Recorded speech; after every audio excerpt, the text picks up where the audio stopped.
Qual a medida de prevenção adequada para risco de ruído para quem trabalha com sonorização e garçom em eventos? Esses trabalhadores precisam escutar atentamente a tudo e não podem usar EPI.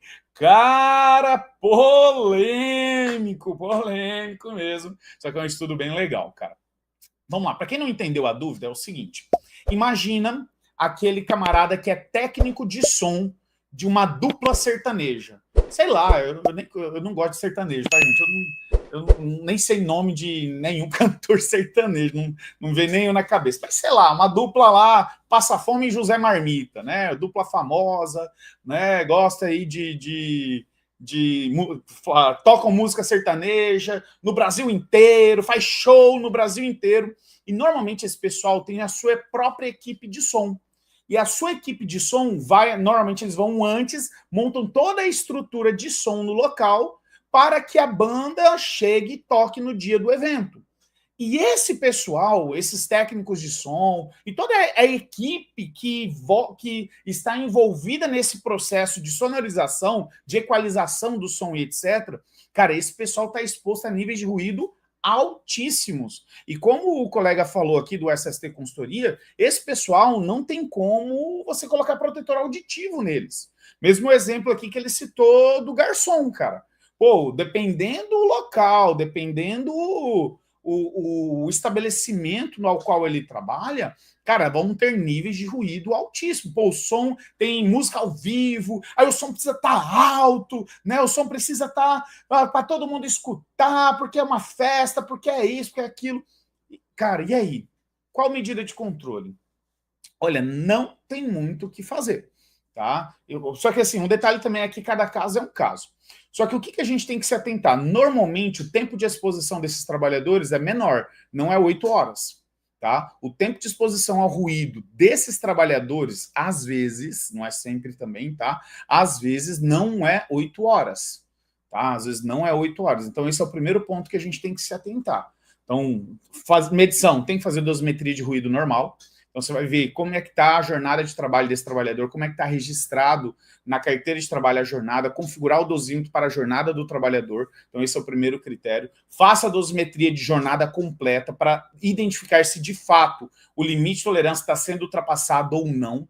Porque, às vezes, a jornada é curta, cara. E pelo fato da jornada ser curta, tá? Às vezes, mesmo o nível estando alto, mas não vai ultrapassar limite de tolerância. Porque a jornada às vezes é curta, a jornada às vezes não é 8 horas, às vezes a jornada é 4 horas, é 6 horas, tá? Então às vezes a jornada de trabalho ela é menor do que 8 horas, tá? Então esse é o primeiro critério, tá? O primeiro critério, faça a dosimetria de jornada completa e de fato analise se os limites de tolerância realmente foram ultrapassados ou não. Tiago, os limites de tolerância foram ultrapassados. Não tem como, porque o técnico de som ele precisa ouvir o som, porque senão como que ele vai regular o som? E se eu colocar um protetor auditivo para ele, como que ele vai regular o som sem ouvir como que está ficando o som e tudo mais? Cara, a única medida de controle que eu vejo é controle médico. Cara, fazer acompanhamento médico dos exames, seguir a orientação do médico, tentar, às vezes, ter um revezamento, diminuir o tempo de exposição desse trabalhador, às vezes com revezamento com outro trabalhador que execute a mesma atividade. Infelizmente, isso acaba onerando, aumentando o custo, né? Então, assim, cara, não tem muito o que fazer. Mas, assim, volto a te dizer, cada caso é um caso. Dependendo da situação, é possível sim entrar com medidas de controle.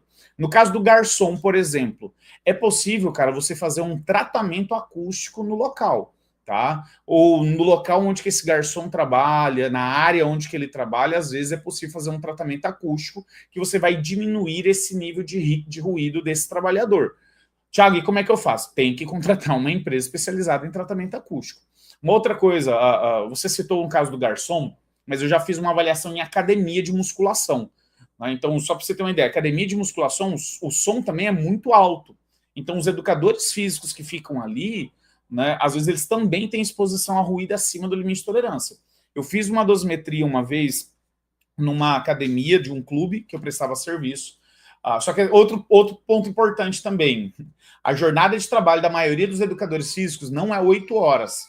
Às vezes o cara trabalha 2 horas, 3 horas ou 4 horas nessa academia, mais 4 horas na outra, mais 2 horas na outra. Então, isso é uma característica também da profissão de educação, de educador físico, que às vezes o camarada, o profissional não tem uma exposição de 8 horas por dia, não tem uma jornada de 8 horas por dia naquela empresa.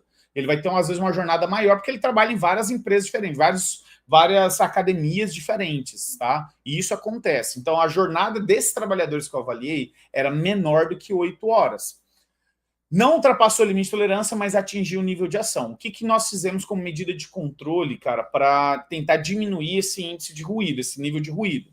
A gente aumentou a quantidade de caixas de som que tinha na academia, porque a academia era tipo um barracão, ele era comprido, tá? Então só tinha caixa de som na frente. Então, cara, para que o som chegasse até o final daquele barracão, daquele local, o que acontece? Eles tinham que aumentar muito o som que estava aqui na frente para que ele chegasse alto aqui no alto, assim, numa altura que ficasse agradável para quem estivesse fazendo academia.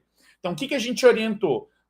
Eles colocaram mais 2 pares, um par, na verdade, de caixa de som no meio da academia, porque ele conseguiu trabalhar um volume menor, só que conseguisse chegar a atingir o final daquela academia ali com a maior qualidade, tá? Então, o que a gente fez? Com medida de controle, a gente aumentou a quantidade de caixas de som. Para quê? Para que o ruído ele se distribuísse de uma forma mais homogênea, sem precisar aumentar muito o som. Porque aqui na frente o som estava muito alto, mas aqui atrás o som estava baixo.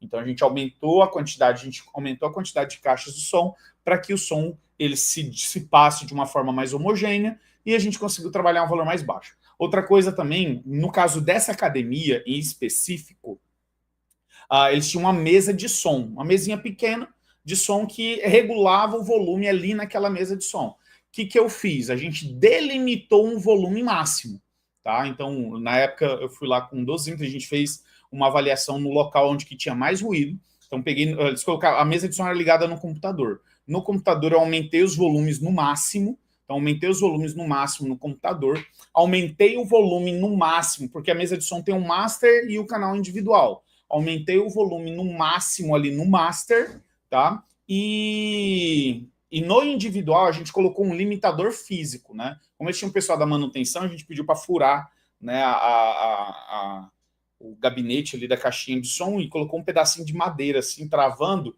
porque ele não conseguia aumentar o som mais do que aquilo que a gente determinou. Tá? Então, a gente colocou um delimitador. Ó, o máximo de altura do som que você pode trabalhar é essa daqui. E a gente colocou isso lá também, delimitamos um valor para que ficasse bom.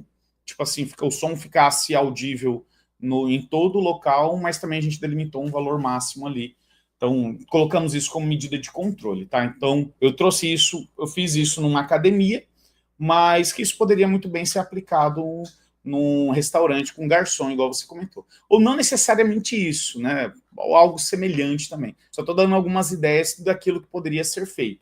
Então, assim, lembra, cada caso é um caso, você tem que estudar situação por situação, ver o que é possível ser feito, o que dá para ser feito, o que não dá para ser feito. E, cara, tem situações que, infelizmente, que nem eu falei, o técnico de som de uma banda sertaneja, né, que faz shows para o Brasil inteiro, esse camarada, infelizmente, não tem muito o que fazer. Só que também os caras não tem show todo dia. Bom, depende da banda, né? Mas normalmente esses caras não tem show todo dia. Tá? Então, ou seja, o trabalhador não está exposto diariamente, às vezes, aquele ruído naquele nível. Então, por isso que um acompanhamento, tá, com um médico ou fonoaudiólogo, aplicando um PCA, por exemplo, ele vai ser de extrema importância para verificar se esses níveis, de fato, estão trazendo o prejuízo para a saúde do trabalhador. Tá bom? Espero ter ajudado, cara. Espero ter ajudado, mas é algo complexo que não tem uma receitinha de bolo, cara. Você tem que fazer a dosimetria, verificar a real exposição do trabalhador, analisar caso a caso, para ver o que é possível ser aplicado e o que não é. Tá bom?